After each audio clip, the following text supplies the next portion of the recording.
Di mana ada bottleneck, di mana ada kesulitan, segera kita atasi. Belum genap sebulan menjabat, Presiden Republik Indonesia Prabowo Subianto telah menunjukkan komitmen serius dalam upaya pemberantasan korupsi yang merajalela. Dengan langkah-langkah yang tegas, Prabowo mengisyaratkan pendekatan tanpa toleransi terhadap praktek korupsi yang telah lama menggerogoti berbagai sektor di Indonesia. Dalam kurun waktu beberapa minggu, aparat penegak hukum berhasil mengungkap sejumlah kasus besar yang melibatkan praktek korupsi di sektor-sektor strategis, dengan nilai kerugian negara yang mencapai triliunan rupiah. Keberhasilan ini menunjukkan langkah nyata pemerintahan baru dalam menindak tegas para pelaku korupsi, dan sekaligus menegaskan bahwa reformasi dalam penegakan hukum merupakan prioritas utama. Salah satu kasus paling menonjol yang menjadi perhatian publik adalah dugaan korupsi terkait izin ekspor minyak sawit mentah atau CPO, yang menyeret PT Aset Pasifik sebagai tersangka utama. Perusahaan tersebut diduga terlibat dalam penyalahgunaan izin ekspor CPO yang mengakibatkan kerugian negara hingga 1 triliun rupiah, hanya dalam kurun waktu 2021 hingga 2022. Kasus ini mengungkap jaringan bisnis yang tidak transparan dan dugaan penyimpangan prosedur yang melibatkan pejabat tinggi dan sektor swasta, yang selama ini sulit disentuh oleh hukum. Selain kasus CPO, masih ada beberapa kasus korupsi besar lainnya yang berhasil dibongkar dalam waktu singkat oleh tim investigasi. Pengungkapan kasus-kasus ini tidak hanya membuktikan ketegasan pemerintah dalam memberantas korupsi, tetapi juga menegaskan bahwa reformasi di berbagai lini termasuk sektor ekonomi dan sumber daya alam sedang digiatkan. Penegakan hukum yang lebih transparan dan tegas diharapkan mampu mengembalikan kepercayaan masyarakat terhadap institusi pemerintah.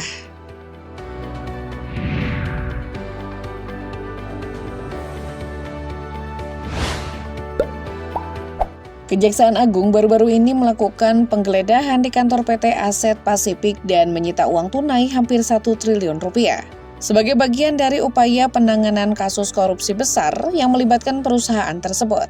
PT Aset Pasifik juga terlibat dalam skandal korupsi terkait Duta Palma Group yang melibatkan penyalahgunaan izin ekspor minyak sawit mentah atau CPO. Kasus ini dianggap sangat merugikan negara dengan perkiraan nilai kerugian mencapai angka yang signifikan.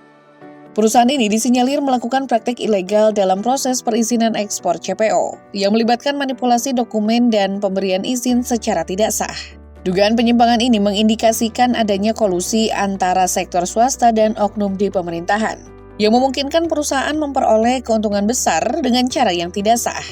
Dalam waktu singkat, kerugian negara dari kasus ini meningkat tajam, menyoroti kelemahan sistem pengawasan yang memungkinkan terjadinya korupsi pada sektor yang memiliki peran strategis bagi perekonomian Indonesia. Penggeledahan dan penyitaan ini menjadi langkah nyata Kejaksaan Agung dalam mendukung upaya Presiden Prabowo Subianto untuk memberantas korupsi, terutama pada kasus-kasus yang berdampak besar terhadap perekonomian negara. Pemerintah berkomitmen untuk menindak tegas pelaku-pelaku korupsi termasuk dari kalangan perusahaan besar yang selama ini sulit dijangkau oleh hukum. Keberhasilan pengungkapan kasus ini diharapkan menjadi peringatan bagi pihak lain agar tidak melakukan penyimpangan, serta memperbaiki tata kelola industri CPO di Indonesia.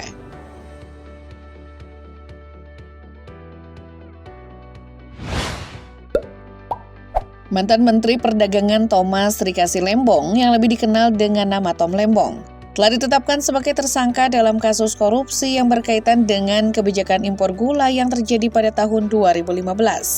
Penetapan status tersangka ini dilakukan oleh pihak berwenang setelah melalui serangkaian penyelidikan yang mendalam, yang menunjukkan adanya indikasi kuat penyalahgunaan wewenang dalam proses pengambilan keputusan terkait impor gula.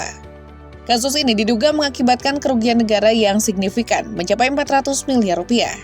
Penyimpangan dalam kebijakan impor gula ini berimplikasi besar tidak hanya pada perekonomian nasional, tetapi juga pada stabilitas harga gula di pasaran, yang berdampak langsung pada masyarakat dan industri yang bergantung pada komoditas tersebut.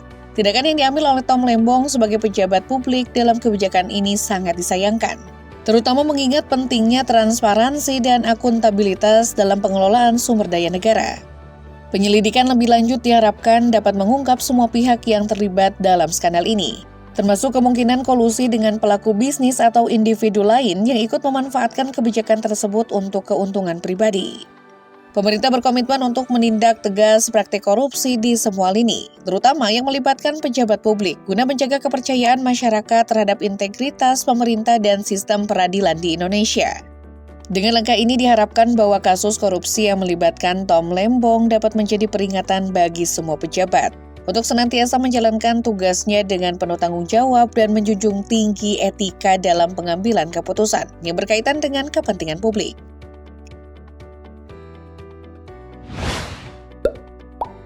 Kejaksaan Agung menetapkan 3 hakim dari Pengadilan Negeri Surabaya, seorang pengacara bernama Ronald Tanur, serta mantan pejabat Mahkamah Agung sebagai tersangka dalam kasus dugaan korupsi terkait vonis bebas yang diterima Ronald Tanur. Kasus ini mencuat setelah ditemukan indikasi kuat bahwa proses hukum tersebut telah disusupi praktik suap dengan nilai mencapai 20 miliar rupiah. Penetapan status tersangka ini mengindikasikan adanya kolusi antara beberapa pihak yang seharusnya menegakkan hukum dengan adil. Dugaan ini menyiratkan bahwa vonis bebas yang diberikan kepada Ronald Tanur tidak semata-mata berdasarkan pertimbangan hukum, tetapi diduga kuat dipengaruhi oleh adanya aliran dana untuk memanipulasi putusan pengadilan. Dalam hal ini, suap yang diduga bernilai fantastis tersebut menjadi bukti nyata bahwa integritas sejumlah pejabat peradilan masih perlu dipertanyakan. Kasus ini menyoroti masalah serius dalam sistem peradilan di Indonesia, di mana sejumlah oknum penegak hukum diduga terlibat dalam praktek korupsi yang mengancam keadilan bagi masyarakat. Pemerintah dan Kejaksaan Agung berkomitmen untuk menindak tegas setiap pelaku yang terbukti bersalah, baik dari kalangan peradilan maupun pihak terkait lainnya, guna mengembalikan kepercayaan publik terhadap sistem peradilan yang seharusnya bebas dari korupsi. Langkah hukum yang tegas ini diharapkan mampu memberikan efek jera dan menjadi pengingat bahwa integritas peradilan adalah fondasi dari terciptanya keadilan yang sejati di negeri ini.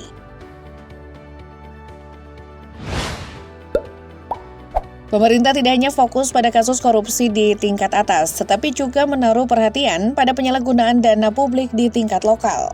Salah satu kasus terbaru yang berhasil diungkap adalah dugaan korupsi dana desa yang melibatkan kepala desa dan sekretaris desa Talang Renah di Kabupaten Bengkulu Utara.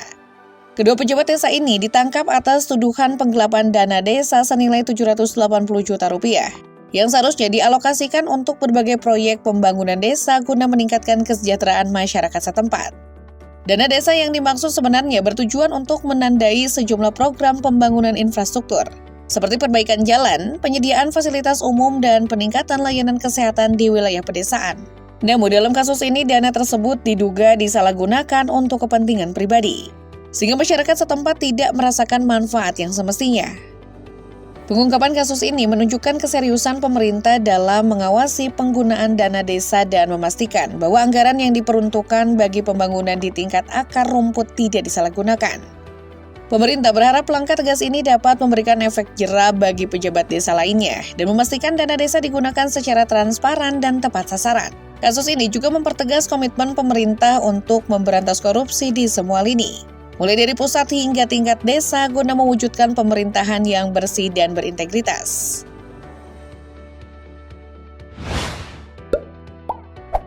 Sebanyak 12 pegawai ASN dari ATR BPN diciduk oleh Kejaksaan Tinggi Sumatera Barat atas dugaan korupsi dalam pengadaan lahan untuk pembangunan tol Padang Pekanbaru yang menyebabkan kerugian negara senilai 27 miliar rupiah.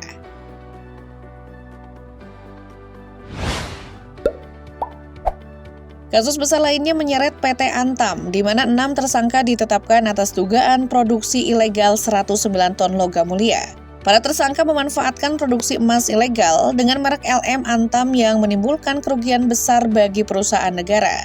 PT Antam diduga mengalami kerugian senilai 1,266 triliun akibat kasus rekayasa jual beli emas.